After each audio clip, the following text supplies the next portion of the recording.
Jes, tervetuloa kuuntelemaan Softarobottien tuottamaa Botit ja Business podcast-sarjaa, jossa pureudutaan ohjelmistoautomaatioon ja siihen, miten yritykset voi siitä hyötyä. Tämän jakson aiheena meillä on peruskysymys, mitä ohjelmistorobotiikka on ja miten siitä voi hyötyä.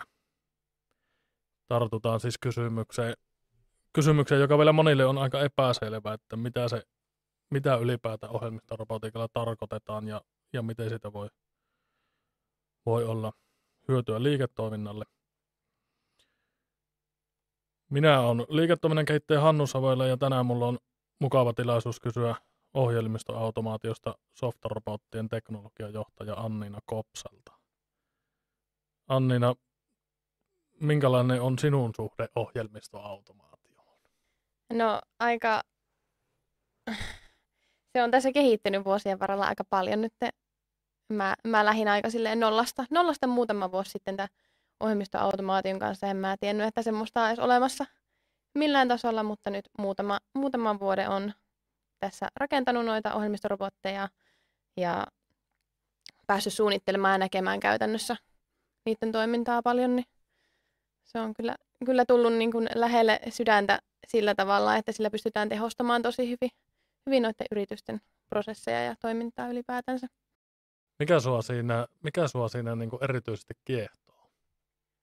No ehkä just nimenomaan se tavallaan niin kuin niiden helppous niin kuin tehdä ja niiden niin kuin se nopea käyttöönotto, se, että päästään niin kuin loppujen lopuksi aika helpolla niin kuin parantamaan sen yrityksen toimintaa, tehostamaan sitä ja ylipäätänsä saadaan niitä rutiineita sieltä kaivettua, mitkä on sitä ehkä ihmiselle niin kuin sitä tylsää ja tyhmää työntekoa, mikä ei varmasti monellekaan ole se lemppari-juttu kuitenkaan. Niin saadaan sitä siirrettyä sinne robotille, koska se robottihan ei tosiaan kyllästy. Että sehän on ihan tyytyväinen siellä, tyytyväisesti tekee niitä samoja asioita, näpyttelee päivästä toiseen. Niin mun mielestä se on tosi kiva, että saadaan sitten sitä, niin kuin ne asiantuntijat oikeasti tekemään sitä asiantuntijatyötä. Eli ne työntekijät ei tarvitse silloin tehdä sitä rutiinityötä, vaan ne saa sen ajan käytettyä, niin kuin vaikka asiakaspalvelijat saa ihan ehdottomasti sitten enemmän aikaa palvella niitä asiakkaita oikeasti, eikä näpytellä sitä taustadataa siellä koko ajan. Justiinsa. Kiitoksia. No mennäänpä ensin siihen niin kuin itsekään en hirveänä tätä tiedä ja tunne, niin mitä siis ohjelmistorobotiikka on? Miten sä sen määrittelet? Joo, eli sehän on niin kuin tämmöinen ohjelmisto, eli nyt puhutaan niin kuin ohjelmistosta. Eli kaikki tämä tapahtuu siellä tietokoneen sisällä. Ja tämä ohjelmisto määritetään matkimaan ihmisen toimia siinä tietokoneella, eli se pystyy kirjautumaan sinne eri järjestelmiin, minne ihminenkin pystyy. Ja se pystyy niin kuin matkimaan siellä vaikka hiiren klikkauksia ja tekemään tämmöistä säännönmukaista työtä. Okei. Eli toisin se on siis ohjelmisto, joka matkii ihmisen työtä. Miten se niin kuin poikkeaa normaalista ohjelmistoista? No tässä on nyt se, että siinä tulee niin kuin sillä tavalla se robotiikkapuoli, eli se toimii niin kuin itsenäisemmin ja se tekee, sille niin kuin opetetaan, eli vähän niin kuin perehdytettäisiin uusi työntekijä. Sille opetetaan ne säännöt, mitä sen pitää tehdä ja sitten se menee niitä siellä itse tekemässä niitä asioita. Eli siinä ei niin kuin käyttäjä klikkaile niin kuin ohjelmistossa yleensä. Käyttäjä klikkailee sieltä erilaisia juttuja, vaan siinä se niin kuin tulee se robottipuoli siinä, eli se niin kuin itse tekee niitä asioita, mitä me ollaan sille ennalta määritelty. Okei, eli voiko toisin sanoen niin kuin ajatella, että ohjelmistorobotti voi käyttää niin kuin useita eri ohjelmia yhtä aikaa? Kyllä. Että se voi käyttää Exceliä ja jotakin web-sovellusta, vaikka ERPiä tai CRM:ää ja sähköpostia. Joo, eli siinä on niinku, tietenkään ihan niinku tasan tarkkaan yhtä aikaa, eli tässäkin on ideana se, että samalla lailla niin kuin ihminen, sä voit mennä sen toiseen järjestelmään, ottaa sieltä jonkun tiedon, sä voit mennä sinne toiseen järjestelmään, ottaa sieltä tiedon ja sitten vaikka yhdistää niitä niitä Joo. sitten niin kuin samaan paikkaan, että ihan sillä ajatuksella just mitä ihminenkin pystyisi menemään sitten niin kuin järjestelmästä toiseen, niin samoin pystyy tämä robotti. Se voi aukaista siihen vaikka Excelin, ottaa sieltä jotain rivejä, voi aukaista nettiselaimen, ottaa sieltä dataa, hakea sieltä tietoa ja sitten koostaa niistä vaikka sitten niin kuin tälle ihmiselle sitten dataa, mitä ettei niin kuin tarvitse itse käydä siellä joka paikasta, niin kuin, että saat sen niin kuin valmiin datan, mitä pystyy sitten itse niin kuin lähteä analysoimaan. Eli se vaihe, mitä tavallaan sitten taas robotti ei voi tehdä, se ei voi korvata sitä ajattelutyötä, mitä siihen dataan tarvitaan tehdä sen jälkeen. Just. Onko niitä olemassa erilaisia näitä ohjelmistorobottityyppejä? Joo, on kyllä. Miten mä kirjoitin itselleni jonnekin auki, että mitä nämä termit oli, koska kun näitä itse käsittelee, niin varsinkin englanninkieliset termit tulee paljon enemmän esille. Mutta mä löysin, että palvelirobotiikka ja työpöytärobotiikka on nyt niin kuin näinä tälleen ehkä enemmän niin kuin ymmärrettävissä termeissä. Joo. Eli meillä on siis toi palvelirobotiikka, joka ei tarvitse niin kuin ihmistä siihen väliin. Ihmisen ei tavallaan tarvitse tehdä mitään siinä. Ja sitten työpöytärobotiikka on enemmän ajatuksena se sillä tavalla, että se on niin kuin sun oma avustaja siinä. Eli jos sulle tulee vaikka puhelu asiakkaalta ja sä tarvit äkkiä vaikka sen datan eri järjestelmistä, että mitä kaikkea me ollaan sille aiemmin tehty, mitä tietoa meillä on siitä asiakkaasta löytyy, niin tässä työpöytämallissa pystyy niin kuin käynnistämään itse siinä se niin kuin käyttäjä sen robotin sillä, että haet tämä data tästä asiakkaasta ja se hakee sen sulle niin kuin siihen nenän eteen, jolloin sun ei tarvitse itse lähteä kaivelemaan sitä ja sä pystyt niin kuin paljon nopeammin palvelemaan ja tehokkaammin sitä asiakasta sitten ihan niin kuin vaikka just siinä puhelimessa sitten sillä hetkellä. Okei, eli tavallaan ihminen herättää sen robotin, että hei, tee mulle nyt tällainen homma. Ja sitten se palvelin robotiikka, niin mitä se niin kuin on konkreettisesti sitten? Joo, eli se on semmoista, mikä toimii siellä taustalla, että se voi toimia niin kuin ajastimella tai sitten se voi olla joku ihan muu, vaikka kun sulle tulee joku sähköposti, niin se ottaa sieltä jotain tiettyä herätettä, että nyt tänne tuli tämmöinen, niin nyt mä teen asioita. Ja se pystyy niin kuin toimimaan siellä esimerkiksi pilvessä tai jollain palvelimella ihan ilman sitä ihmistä nimenomaan. Eli se tekee siellä säännönmukaisia ennalta määriteltyjä tehtäviä siellä. Eli se voi vaikka käsitellä dataa, se voi hakea dataa, se voi muokata sitä. Vaikka joka päivä tähän aikaan tarvitaan vaikka asiakkaista tiettyä dataa jostain järjestelmästä tai muuta vastaavaa, niin voidaan hakea ja sitten syöttää jonnekin, mistä sitten taas niin kuin se ihminen pystyy sitä analysoimaan ja käyttämään. Paljonko näitä tämmöisiä robotteja voi olla sitten? Onko se niin kuin yksittäisiä robotteja vai voiko niitä olla niin kuin erilaisia ja vaikka kuinka paljon?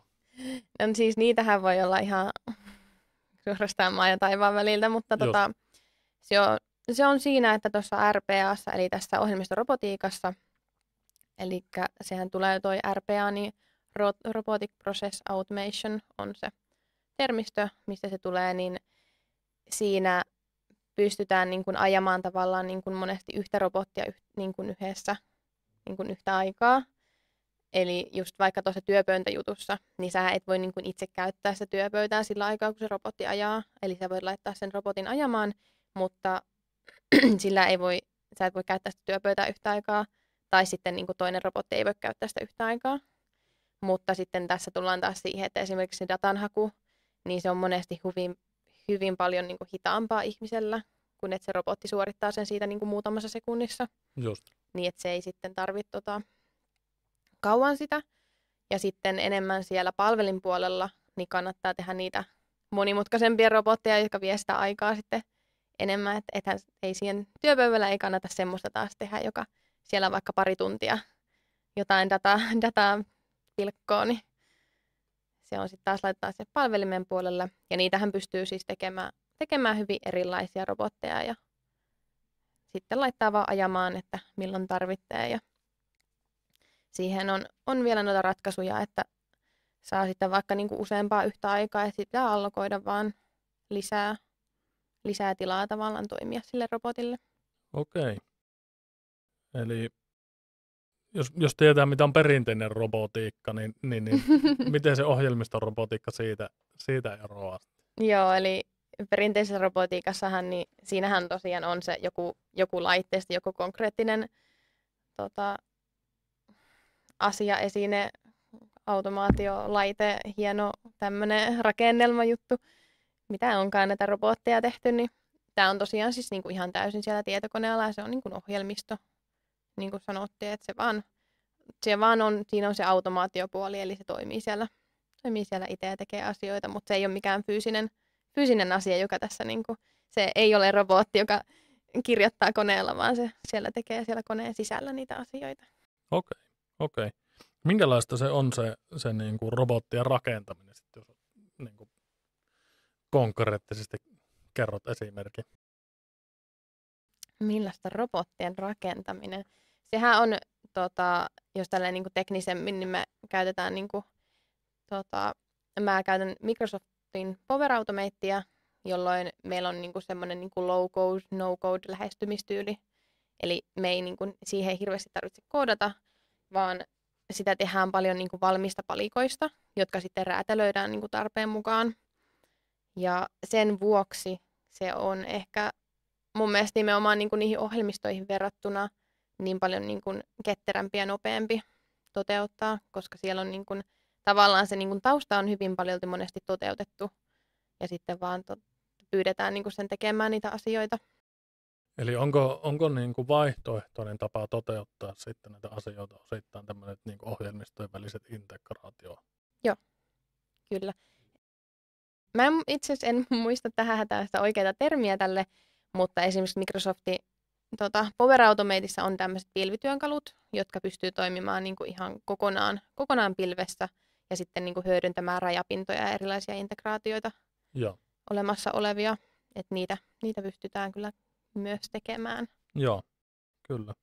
Haluatko sä jotakin kertoa vielä tuosta mitä se ohjelmiston robotiikka on vai siirrytäänkö sitten seuraavaan osioon? Ei mulla ehkä siihen sinänsä, että se on vaan se helpoin ajatus siitä on se, että se toimii niin kuin uusi työntekijä, mutta se tarvii vaan semmoiset todella selkeät ohjeet siihen, että se ohjelmistorobotti osaa toimia. Eli ohjelmistorobotti ei itsessään ajattele, tee mitään luovaa, vaan se tekee ihan sääntösäännöltä, että tälleen on kerrottu ja silleen mä teen. Okay. Se ei sovella, se ei tee sinänsä virheitä, koska se tekee just sitä, mitä sille on pyydetty. Just näin. Eli se soveltuu semmoisiin prosesseihin, jotka on jollakin tavalla tunnistettu ja määritelty. Kyllä. Että näin toimitaan joka kerta. Joo, just semmoisia. Yes. Kiitoksia. No entä, jos mennään tuohon ohjelmiston robotiikan hyötyihin, niin miksi sun mielestä se on niin suosittua tänä päivänä, tuo ohjelmiston robotiikan käyttö? Mä otin ihan lunttilapun tähän, että mä muistan kertoa kaikki nämä, mitä mulla oli tässä ylhäällä, niin se on siis tosiaan suosittua sen takia, että siitä saadaan yrityksen toiminnalle niin paljon erilaisia hyötyjä. Eli esimerkiksi sillä tehostetaan prosesseja ja niin kuin äsken sanoin, vähennetään niitä virheitä. Mun täytyy juua tässä välissä. Hyvä, kun ei puhu normaalisti ihan hirveästi työpäivän aikana, kun tekee näitä robotteja, niin on ihan sitten... Robotin puhuja laitettiin puhumaan. Nyt, eikö robotin tekijä? Niinpä. Eli tosiaan tehostetaan niitä prosesseja, vähennetään virheitä. Niin kuin mä sanoin, että se tekee se robotti sitä, mitä niin kuin pyydetään tekemään. Ja säästää aikaa ja kustannuksia. Ja sitten nimenomaan just sitä, että nykyään on tosi paljon arvostetaan sitä, että pääsee tekemään mielekästä työtä ja että sillä työllä on arvoa. Eikä sitä, että näpytellään, en sano siis millään pahalla, että tätä näpytellään Exceliä päivästä toiseen. Sielläkin on paljon mitä ehkä ei saa silleen niin säännönmukaiseksi, että jossain ehkä tarvii ihmistä myöskin.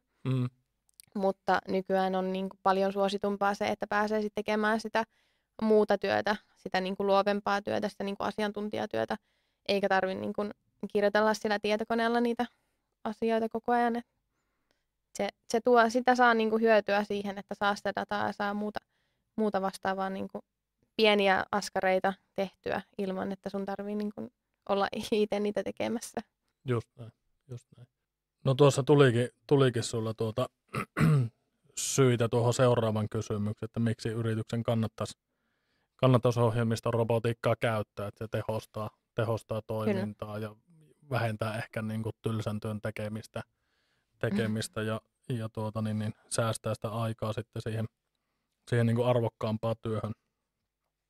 Joo, ja se just jos mietitään niin kuin yrityksen kilpailukykyä ja muuta, niin mä kuulin sanonnan, että tekoälystä, että sun kilpailija käyttää sitä, niin se on sun päätös, että käytätkö sä myös, niin vähän ehkä tämä niinku ohjelmistorobotiikka on ehkä silleen sen tyyppinen, että sillä voi saada sitä kilpailuetua, että kun siinä saa sitä niin kuin työntekijäresurssia vapautettua niistä rutiinitöistä ja saa sitten ehkä niin kuin enemmän siihen luovaa siihen työhön, mihin tarvitaan oikeasti se ihminen sitten. Joo, tuli kans itellä vastaan asiakas, joka tekee niin kuin paperihommaa aika paljon iltaisin ja viikonloppuisin. Kyllä. Että aika monessakin yrityksessä tuntuu olevan niin kuin, no pienemmissä yrityksissä varsinkin, että kaikki paperihommat ja tämmöinen näpyttely sitten jää jostakin syystä niin kuin vapaa-ajalla tehtäväksi, niin se voi ehkä tuo robotti olla sitten ratkaisu semmoisen, että sen sijaan, että palkkaa työntekijän, niin voikin rakentaa robotin. Kyllä. Robotin siihen. Mitä niin kuin, mitkä on semmoisia niin kuin yleisiä niin kuin ihan siis konkreettisia tavallaan niin kuin prosesseja, joissa sitä niin kuin ohjelmistorobotiikkaa voisi hyödyntää tai kannattaa hyödyntää? Mitä sulle tulee mieleen? Joo. Onko mulla mitään, mulla ei varmaan ole mitään. No mitä robotteja, no jos sä ajattelet, että sä oot monta vuotta tehnyt, niin minkälaisia robotteja sä oot tehnyt? Tää on aina yhdenlainen semmoinen, että niinku, mitä sitä on tullut tehtyä ja mitäs niistä on ollut hyötyä. Mutta siis paljonkin kyllä, ihan varmasti. Jotenkin kun itse niitä puskee tuossa eteenpäin koko ajan, niin sitten on ne toiset ihmiset, jotka mittaa sitä hyötyä siellä vähän enemmän vielä, niin jollain tasolla se. Mutta mä itse asiassa kirjoittanut ylös tämmöisen hyvän lauseen, että siellä missä on paljon toistuvia manuaalisia tehtäviä on ohjelmistorobotiikalla niin kuin suurin hyöty. Ja tässähän tullaan vaikka esimerkiksi niin kuin laskutukseen, raportointiin, asiakaspalveluun, tämmöisiin töihin. Eli pystytään vaikka, niin kuin, jos yritys käsittelee satoja laskuja päivittäin, niin ei siihen tarvita ihmistä tekemään sitä, vaan ohjelmistorobotiikka pystyy sitä sitten automatisoimaan, pystyy niin kuin käsittelemään niitä laskuja. Mä en nyt osaa sen. No kerropa konkreettisesti, että mitä se laskun käsittely siis on. No mun täytyy myöntää, että mä en ole ihan hirveästi tuohon laskun käsittelyyn perehtynyt. Meillä ei ihan hirveästi olla sitä automatisoitu vielä, mutta se on yksi semmoinen selkeä esimerkki niin kuin mun mielestä, mikä on niin kuin ajatukselta ymmärrettävä, mutta mä mietin, että onko se niin kuin laskun tarkistamista vai laskun lähettämistä vai? Eli siis tässä ehkä tullaan taas siihen, että mun omassa päässä tämä on niin selkeätä, mutta tosiaan se pystyy siis se robotti ihan, kun tulee niitä laskuja, ne laitetaan jonnekin, että se robotti tietää, että tämä on niin kuin lasku. Eli ne on jotakin tiedosta ja PDF-tiedosta. Ne voi olla silleen, tai sitten se voi niinku ihan suoraan sähköpostista katsoa, että kun tulee tietyltä vaikka lähettäjältä tietyllä otsikolla, tai että siellä sisältää jonkun laskusanan tai muuta, ja se voi sitten kaivaa sieltä sen laskun, ei tarvitse sitäkään niinku mitenkään sille suoraan syöttää. Sitten se voi sieltä, tähän voidaan taas niinku miettiä, että jos laskut on hirveän niinku epämääräisiä, niin kuin ne ei ole säännönmukaisia, ne PDF tai muut, niin tässä voi niin kuin ottaa just tekoälyä mukaan ohjelmistorobotiikkaan. Siitä puhutaankin sitten toisessa jaksossa vähän enemmän vielä, mutta että sieltä pystyy sitten niin kuin tekemään sääntöjä, vaikka lajittelemaan lähettäjän mukaan, summien mukaan, muuta vastaavaa. Sitten se pystyy ihan käsittelemään laskuja, niin kuin se pystyy lähettämään niitä, maksaa niitä, mitä ikinä Eli jos ajatellaan, onkaan. että se vaikka tulee sähköpostiin nyt mulle PDF-lasku tai joku Google, mitä näitä on, Google Adsin joku kuitti, niin siirtääkö se siitä suoraan vaikka kirjanpitäjälle oikeaan paikkaan, että hei, tänne tuli nyt tällainen lasku? Joo, kyllä pystyy ihan. Okei, tuo olisi aika kiva nimittäin. Multa ne aina kirjanpitäjät kysyy, että löydätkö näihin tällaiset kuitit? Joo, kyllä, onnistuu. Me kuule tehdään sulle sitten semmoinen. No niin, kiva. Selvästi. Kiva juttu. Mitä muita sulle tuli mieleen? Laskutus oli yksi juttu. Asiakaspalvelu voi olla semmoinen, ja se voi niinku varsinkin tehostaa sillä tavalla, että niin kuin mä aiemmin sanoin tuossa se esimerkki, että jos on niinku asiakas, niin pystyy sitten niinku tavallaan niinku pienellä hyödyllä tai pienellä vaivalla, isolla hyödyllä hakemaan sen asiakkaan niinku dataa eri järjestelmistä esimerkiksi. Eli jos on useammassa järjestelmässä dataa niin kuin asiakkaista, niin ei tarvitse niin kuin pakosti itse availla niitä siihen, etsiä niitä asiakkaita, vaan pystyy niin kuin sillä automaatiolla sitten saamaan sen niin kuin tiedon itselle siihen niin kuin nenää eteen helposti. Pystyykö se jotenkin kommunikoimaan asiakkaan kanssa semmoinen robotti? Se pystyy siis kommunikoimaan, jos sille määritellään niin kuin ennalta näitä. Että sitten jos halutaan niin kuin generoida esimerkiksi tekstiä tai muuta, niin sitten näitä tekoälytyökaluja voidaan yhdistää siihen ohjelmistorobotiikkaan. Joo, okei. Kiva juttu. Sitten mulla oli sellainen kysymys mielessä, että jos halutaan lähteä hyödyntämään tai joku yritysorganisaatio, varmaan voi olla tosi monenlainen se yritys, joka näistä voisi hyötyä, niin miten siinä ohjelmistorobotiikassa voi lähteä eteenpäin? Mitä pitää olla tai mitä pitää tietää tai minne soittaa? No tietenkin Softarobotit Oy:lle soitetaan siinä vaiheessa, mutta ihan niin kuin se, mistä niin kuin lähdetään rakentamaan sitä robottia on, eli niin kuin tehdään ensimmäisenä se, että tunnistetaan ne prosessit.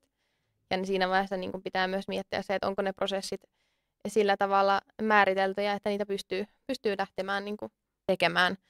Ja sitten niin kuin tunnistetaan ne, määritellään ne, ja siinähän tosiaan me softarobotteina autetaan ja tehdään kyllä sitäkin.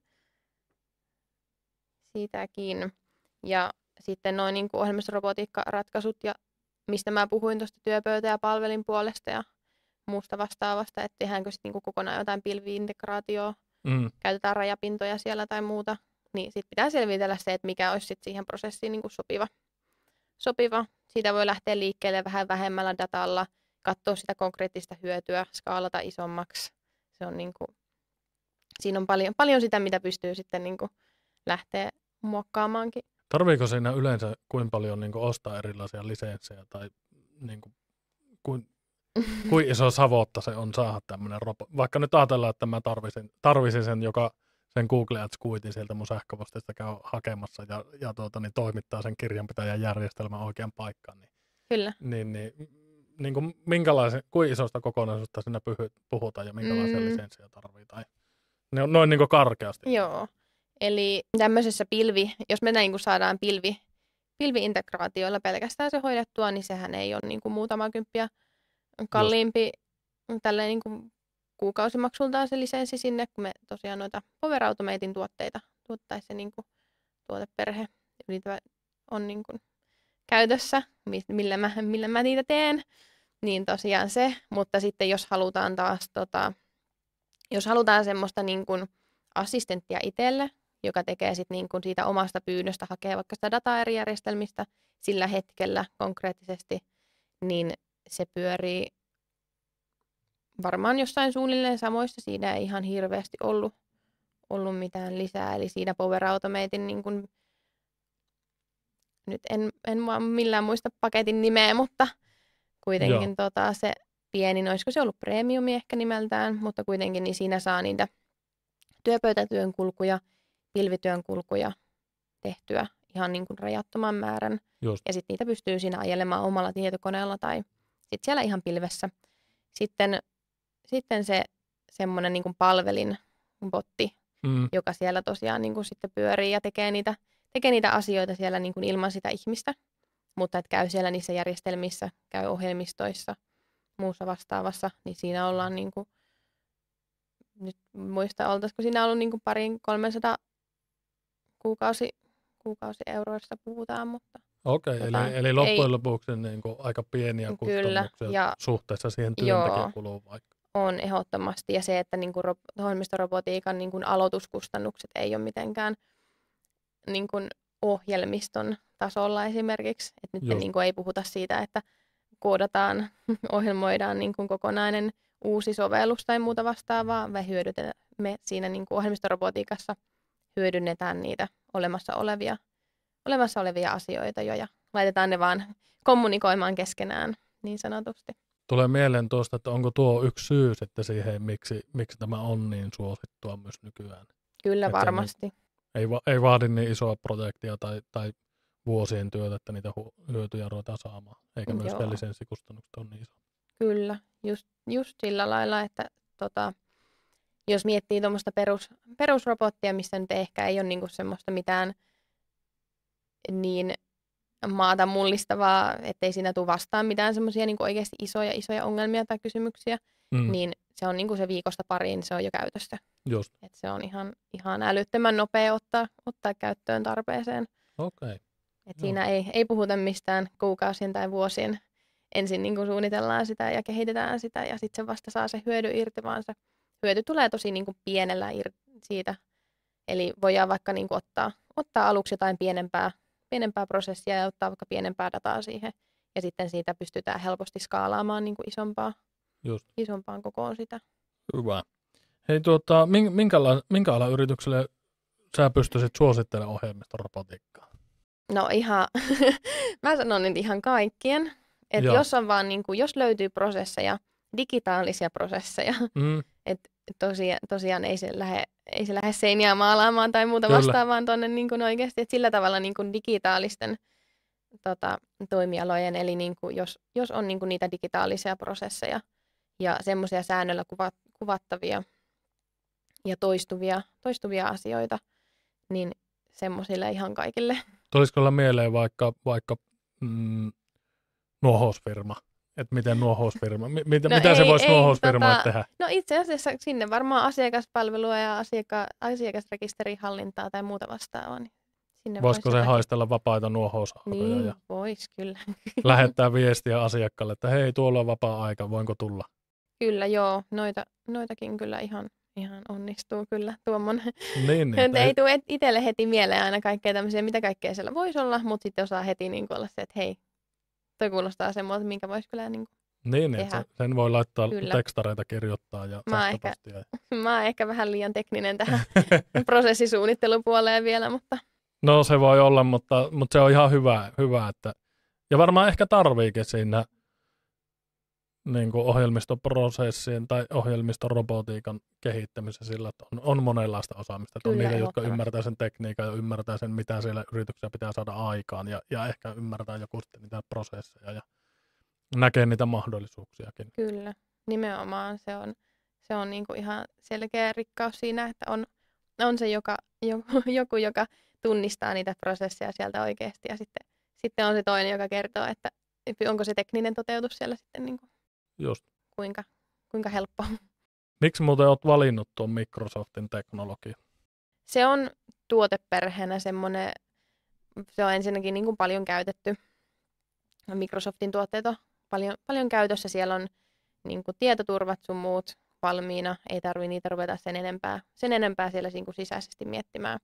Eli ei tuoda tavallaan niin kuin ulkopuolelle silleen, että sitten mitä meillä on, niin just ne kaikki integraatiot ja rajapinnat ja muut semmoiset käytössä, niin ne taas sitten mietitään niiden tietoturvat erikseen tietenkin, mutta siellä on niinku tietoturva kunnossa, se soveltuu moneen se koko niinku Power-platformi alustana, eli on sitten niinku muutakin siinä voidaan toteuttaa, että esimerkiksi niinku Power BI-juttujakin se toimii hyvin yhteen kaikki ne Microsoftin tuotteet siellä, että siellä on niinku se monenlaista valmiina jo. Joo. Ja siellä on niinku myös tosi laajat integraatioverkostot valmiina Power Automateissa esimerkiksi, että ne on tehnyt tosi paljon työtä siihen jo valmiiksi, että ei tarvitse sitten itse lähteä ihan kaikkea mahdollista rajapintaa sieltä pakosta, että siellä saattaa hyvin olla valmiitakin. Joo. No jos nyt loppuu sitten niin kuin yhteenveto kysymys, mikä meidän kuuntelijoiden olisi hyvä muistaa, niin jos kiteyttäisit sitä, että no okei, mitä se ohjelmistorobotiikka on ja miksi yrityksen kannattaisi siihen niin kuin perehtyä? Joo, eli tosiaan, tämähän tuntuu, että toistaa itseensä kauheasti, mutta eikö se ole ihan hyväkin. Eli nyt silleen kiteytetysti ohjelmistorobotiikka on semmoinen työväline, jolla sä voit tehostaa sitä yrityksen toimintaa hyvin paljolti sillä, että sä saat niinku rutiinitöitä, kaikkea toistuvia asioita, kaikkea niinku semmoisia, tai esimerkiksi jos johonkin niinku tilinpäätösaikaa vaikka on hirveästi tätä niinku tilinpäätöstekemistä, niin robotti voi siinä auttaa ja tehdä vaikka semmoista sun puolesta, jolloin se taas niinku sitä semmoista kiirehuippua madaltaa tosi paljon, että siitä tulee sitten paljon helpompi.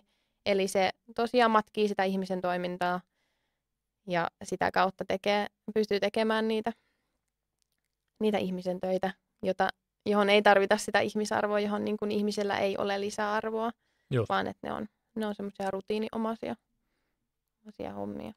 Eli se on niin kuin robotti, mutta näkymätön, joka käyttää tietokonetta kohtaan. Kyllä. Se on semmoinen työntekijä, joka osaa tehdä semmoisia, kun kerrot sille silleen niin kuin vartavasti, että tämä ja tämä ja tämä ja sitten seuraava, niin se on se yksi työntekijä tavallaan siellä kuitenkin. Että meillä on tuolla, mä tosiaan siis, en ole varmaan sanonutkaan, mutta tosiaan isännöintiyrityksiä on tehnyt näitä nyt tässä muutaman vuoden, niin meillä on semmoinen Pirkko-robotti siellä. Okei. Okay. Me ollaan Pirkoksi nimitetty tämä meidän ohjelmistorobotti. Se siellä sitten aina tekee kaikkea rutiinitöitä ja auttelee taustalla ja siellä aina Pirkko tuo dataa ja huutelee. Okei, onko se valittu monesti kuukauden työntekijäksi? No, se voi olla. Pirkko ei nuku eikä väsähä. Pirkko on semmoinen, että se on aina töissä. Mitä sä ajattelet tämmöistä väitteestä, kun mä löysin McKinseyn tutkimuksen, jossa kerrottiin, että sellaiset tietotyöt, jossa joudutaan käsittelemään dataa tai keräämään dataa, niin voidaan tehostaa yli 60% sitä työtä tämmöisen ohjelmistorobotiikan avulla. Joo, mä oon ihan samaa mieltä samoilla linjoilla.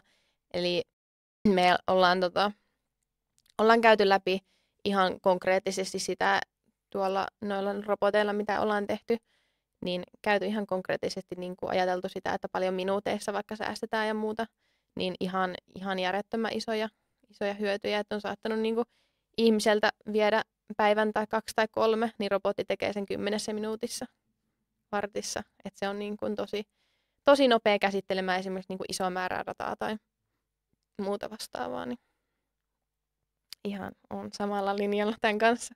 No niin, kiitoksia paljon. Ja kiitoksia myös kuulijalle, että olit mukana tässä Potit ja Business podcastissa, jossa vähän perehdyttiin tähän ohjelmistorobotiikkaan ja siihen, minkälaisia hyötyjä se yritykselle tarjoaa. Toivottavasti tästä oli jotakin arvokasta apua, tietoa sinulle, inspiraatiota.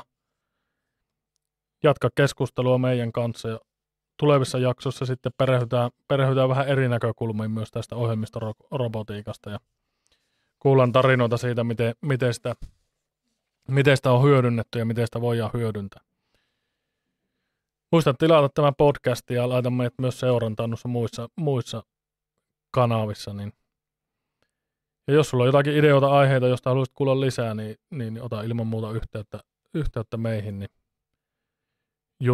jutellaan niidenkin aiheiden tiimoilta sitten. Kiitos paljon ja nähdään seuraavassa jaksossa. Kiitos. Moi moi.